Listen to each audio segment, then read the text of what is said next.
अस्सलाम वालेकुम नाजरीन, आप देख रहे हैं IRK न्यूज़। मैं हूं कायनात में। नाज़रीन, इमरान रियाज खान ने अपने ताज़ा तरीन वीलॉग में बताया कि इमरान खान ने जेल में मुज़ाकरात के हवाले से बयान जारी किया है, क्योंकि मौजूदा हालात में इस वक्त सबसे बड़ी खबर मुज़ाकरात के हवाले से ही है। पाकिस्तान मुस्लिम लीग नून की इस मामले पर अपनी अलग स्ट्रेटजी है, जबकि इमरान खान ने ये कहा है कि वो ये कहते हैं कि 24 घंटों में मैं 2 मरतबा खाना खाने के लिए अपने सेल से बाहर आता हूँ, जो तकरीबन 2 घंटे का टाइम बनता है। ये सब बार बार ये तासुर देने की कोशिश करते हैं जैसे मैं किसी 5 स्टार होटल में रहता हूँ। नवाज शरीफ, जरदारी और शहबाज शरीफ जब जेल में थे तो उनको जेल का सेल नहीं बल्कि एक महल नुमा कमरे में रखा गया था, जिसमें अटैच बाथरूम और AC जैसी सहूलियात मैसर थीं। मुझे तो एक छोटी सी कोठरी में रखा गया है, जिसके साथ जुड़ी हुई दीवार इस चक्की की है जिसमें सजाए मौत के कैदियों को रखा जाता है। मुझे जेल की इस चक्की में एक पंखा मिला हुआ है। जब शदीद गर्मी होती है तो ये जो सेल है ये ओवन बन जाता है। मैं शिकायत नहीं कर रहा, लेकिन चाहता हूं कि मेरी कौम को पता चले कि मैं किस हाल में यहां रह रहा हूं। मेरी जेल के सेल के बाहर सिक्योरिटी पर मामूर एहलकारों को डराकर मेरे सेल से दूर कर देते हैं। इनको ये लगता है कि मैं सिक्योरिटी पर मामूर एहलकारों से बात करके अपना वक्त गुजारता हूं। मेरे पास तो पढ़ने के लिए चीज़ें हैं तो मैं वो पढ़ता हूं और मुझे किसी से बात करने की ज़रूरत ही नहीं है। मुझे तो ऐसे लगता है कि मैंने यूनिवर्सिटी में फिर से दाखिला ले लिया है। ज़िंदगी में अपनी मसरूफियात की वजह से जो मुताला मैं नहीं कर सका, अल्लाह ने मुझे अब मौका दिया है कि मैं अब उसको पूरा सुकून से कर सकूं। जेल में मुताला करके अल्लाह ने मेरे इल्म में जो इजाफा किया है, मुझे तो उसका अंदाज़ा ही नहीं था। लेकिन इनको ये लगता है कि इस तरह के हरबे इस्तेमाल करके ये मुझे जेल में तन्हा कर देंगे। अल्लाह पर ईमान इंसान का खौफ ख़त्म कर देता है। अल्लाह ताला कुरान पाक में फरमाता है कि जब तुम ईमान लाओगे तो मैं तुम्हारे खौफ को ख़त्म कर दूंगा। मेरा ये ईमान है कि ज़िंदगी और मौत अल्लाह के इख्तियार में है। इसी ईमान के साथ मैं आखिर तक माफिया के खिलाफ डटा रहूँगा। ये जी इमरान खान साहब का स्टेटमेंट है। तो उनका जो स्टेट ऑफ माइंड है वो आपको समझ आ जाएगा कि इस वक्त वो किस ज़हनी कैफियत में है। अब इसमें जो है वो नून लीग ये चाहती है कि पाकिस्तान तहरीक इंसाफ उनके साथ मुज़ाकरात करे।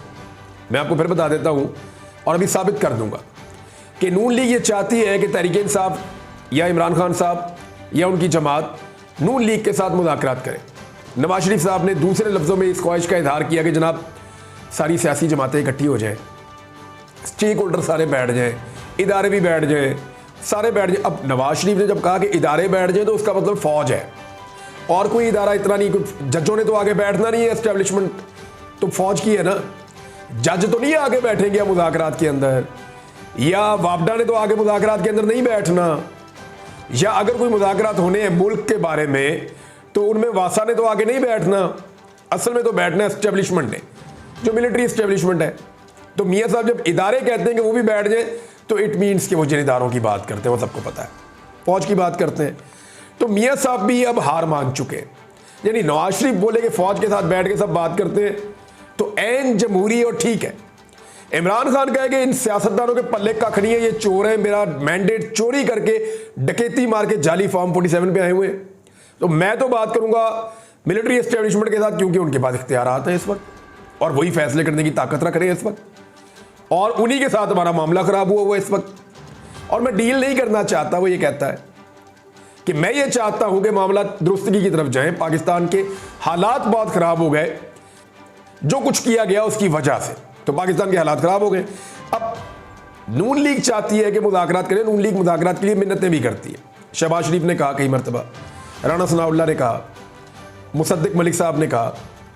पाकिस्तान तहरीक इंसाफ के मुज़ाकरात के लिए PMLN के दर्जन से ज़्यादा लोग कह चुके हैं, पीपल्स पार्टी के लोग भी कह चुके हैं बार बार कि PTI आगे बढ़े, मुज़ाकरात करे, हमारे साथ बात करे। राना सनाउल्लाह ने अभी एक इंटरव्यू देते हुए बड़ा क्लियरली कहा, उन्होंने कहा जी ठीक है, हम मुज़ाकरात करना चाहते हैं तहरीक इंसाफ से, वो हमें पॉलिटिकल पार्टी तस्लीम करें और हमारे साथ मुज़ाकरात करें। तो जब उनसे सवाल किया गया कि 9 मई का मामला, उन्होंने कहा फिर 9 मई नहीं होगा, मुज़ाकरात कर लेंगे उनसे। यानी जब नून लीग चाहती है कि PTI उनके साथ मुज़ाकरात करे तो वो क्यों चाहती है? वो इसलिए चाहते हैं कि इससे जो उनकी हुकूमत है उसके मैंडेट पे ठप्पा लग जाएगा। यानी उनके जाली मैंडेट के ऊपर पाकिस्तान तहरीक इंसाफ का ठप्पा लग जाएगा कि हमने आपका मैंडेट तस्लीम कर लिया, अब आप हुकूमत चलाएं। तो नून लीग को यह ठप्पा चाहिए इमरान खान से, जो इमरान खान उनको नहीं दे रहे। अब मामला यह है कि अगर नून लीग से पीटीआई मुज़ाकरात करे तो नून लीग बड़ी खुश है और वो मुज़ाकरात करना भी चाहते हैं, ख्वाहिशात का इजहार भी करते हैं। लेकिन अगर यही तहरीक इंसाफ जब नून लीग को मना कर देती है कि हमने आपके साथ मुज़ाकरात नहीं करने और हम फौज से बात करेंगे, तो साथ ही ये कहते हैं जी ये तो 9 मई वाले हैं, इनके साथ तो कोई मुज़ाकरात नहीं करेगा। मैं फिर आपको समझाता हूं। नून लीग कहती है तहरीक इंसाफ हमारे साथ मुज़ाकरात करे, अगर करती है तो ठीक है, फिर कोई 9 मई नहीं है।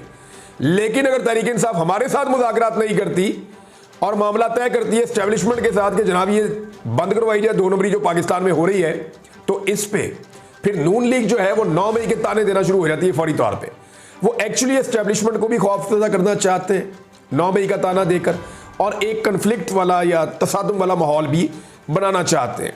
तो ये नून लीग है और ये उनकी स्ट्रेटजी है, मैंने आपके सामने रख दी है। नाज़रीन, उसके बाद इमरान रियाज ने बताया कि महमूद खान अचकज़ई ने ये स्टेटमेंट जारी किया है कि मैं सबको मुज़ाकरात की दावत दूंगा, चाहे वो एस्टेब्लिशमेंट हो, मुस्लिम लीग नून हो या पीपल्स पार्टी हो, क्योंकि मुज़ाकरात से ही मामलात आगे बढ़ेंगे। इमरान रियाज ने बताया कि कुछ अरसे कबल उनकी महमूद खान अचकज़ई से इस हवाले से तफसीली गुफ्तगू हुई थी, जिसमें उन्होंने बताया कि एस्टेब्लिशमेंट को अब सेफ एग्जिट देना चाहिए। उन्होंने ये भरपूर मौका देना चाहिए कि वो खुद को सियासत से दूर कर ले, क्योंकि जब तक एस्टेब्लिशमेंट का सियासत में से अमल दखल खत्म नहीं होगा तब तक पाकिस्तान आगे नहीं बढ़ सकेगा। और एस्टेब्लिशमेंट को सियासत से पीछे करने के लिए तमाम सियासी जमातों को मिल बैठकर इस पर हिकमत अमली तय करनी होगी, चाहे वो पीपल्स पार्टी हो, मुस्लिम लीग नून हो, महमूद खान अचकज़ई की पार्टी हो या कोई भी और हो, सबको मिल बैठकर इस पर कानून साजी करना पड़ेगी। उन्होंने मजीद बताया कि महमूद खान अचकज़ई के मुताबिक पीटीआई के साथ बहुत बड़ी ज्यादती हुई है, उनका मैंडेट उठाकर किसी और को दे दिया गया। जब तक इसका कोई हल नहीं निकलेगा या जब तक पाकिस्तान तहरीक इंसाफ को उनका मैंडेट वापस नहीं किया जाएगा, मुल्क की सियासत इसी तरह रहेगी और कोई भी आगे नहीं बढ़ सकेगा। नाज़रीन, इमरान रियाज ने कहा कि फॉर्म 47 पर बनने वाली ये हुकूमत अब इस चीज पर रजामंद नहीं है कि इनका जाली मैंडेट खत्म करके असल मैंडेट वालों को हुकूमत दे दी जाए। ये जोंक की तरह हुकूमत को चिपक चुके हैं और ये हर सूरत हुकूमत के साथ चिपका ही रहना चाहते हैं, जिसके लिए वो किसी हद तक भी जाएंगे।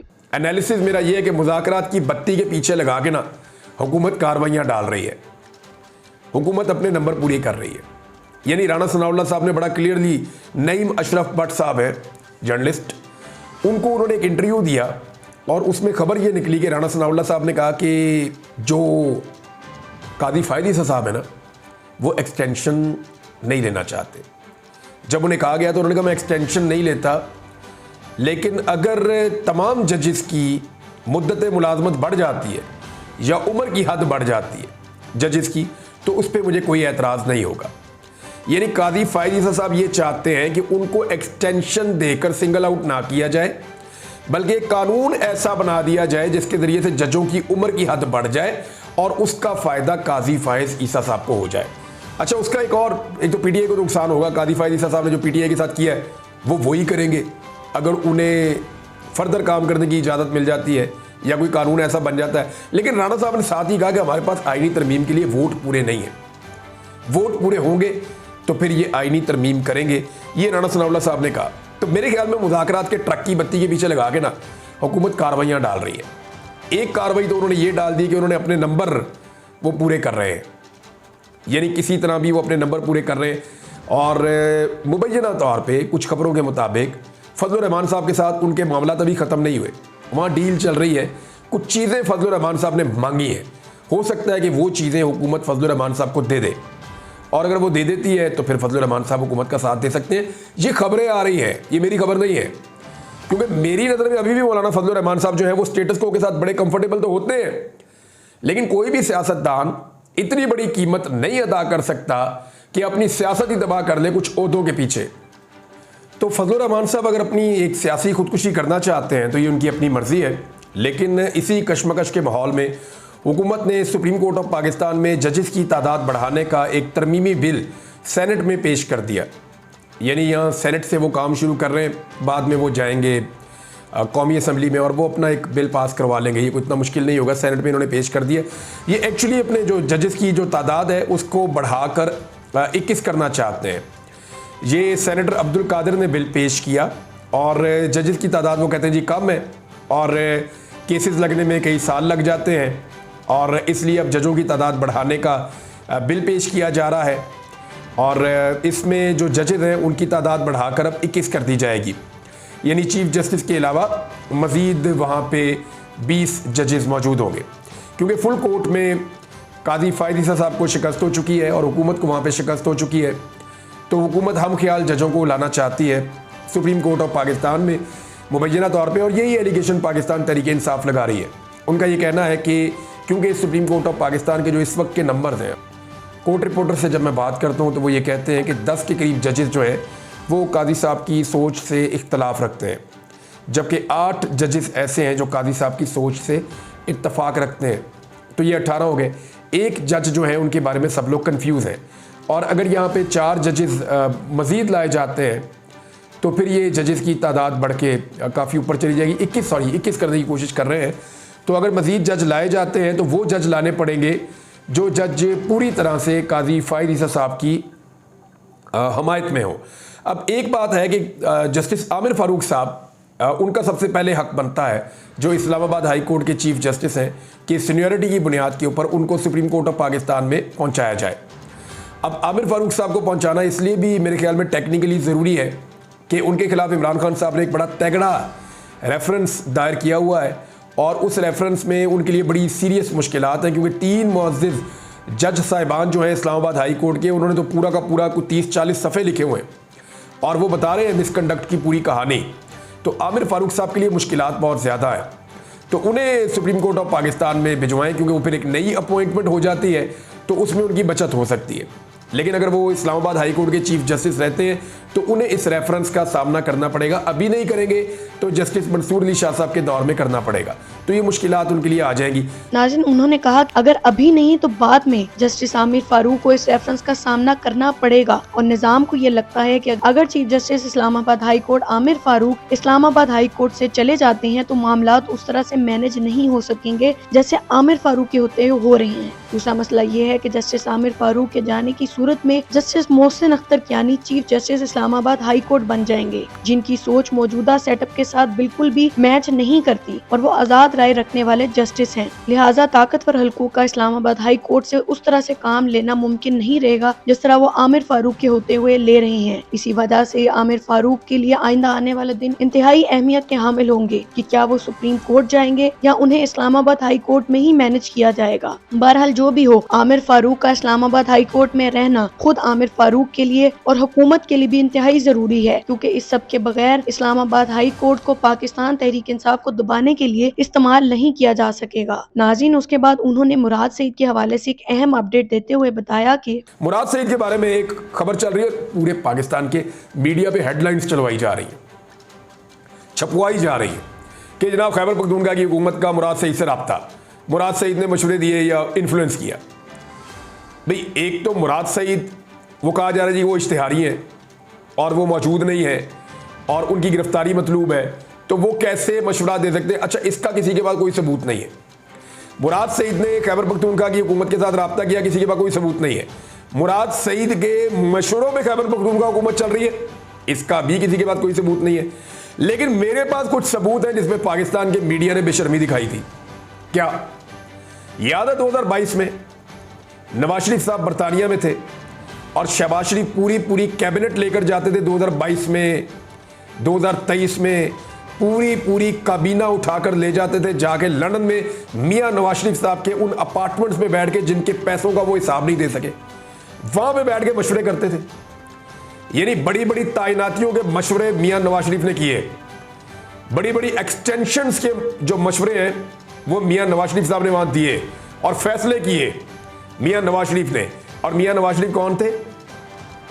सजा याफ्ता मुजरिम भी और इश्तिहारी भी।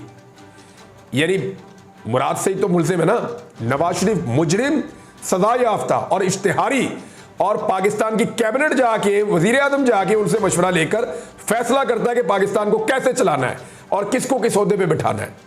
वहां तो मीडिया नहीं बोला, मीडिया ने मुंह भी नहीं खोला, सबूत मौजूद थे मीडिया के पास। इसहाक डार साहब को जैसे पाकिस्तान लाया गया, नवाज शरीफ को जैसे पाकिस्तान लाया गया, दोनों इश्तिहारी थे। सरकारी प्रोटोकॉल, सरकारी तैयारे, पूरे वजीर आजम के प्रोटोकॉल के अंदर पाकिस्तान में उतरे, पूरा निज़ाम एयरपोर्ट पे मौजूद था इनको रिसीव करने के लिए, और लाकर इनको कहा जी पाकिस्तान अब बेहतर है, बेड़ा गर्क कर दो। उन्होंने आगे मईशत का भट्टा बिठा दिया, पकड़ के हर चीज़ को ख़राब कर दिया, हर चीज़ का बेड़ा गर्क इन्होंने आकर किया और इनको प्रोटोकॉल के अंदर यहाँ पहुँचाया गया।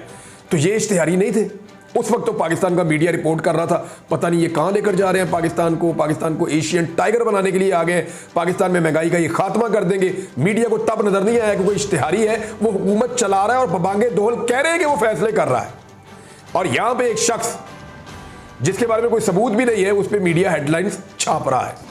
ये मुनाफकत हो रही है पाकिस्तान में और ये मीडिया कर रहा है। इसीलिए मीडिया जो है वो अपनी क्रेडिबिलिटी खो रहा है और जो लोग बोलते हैं उनको बंद कर देते हैं। जैसे औरिया मकबूल जान साहब, आज उनका केस लगा हुआ है, दुआ करें अल्लाह ताला उनकी मुश्किलात को आसान करे और उन्हें ज़मानत मिल जाए और वो अपने घर पहुंच जाएं।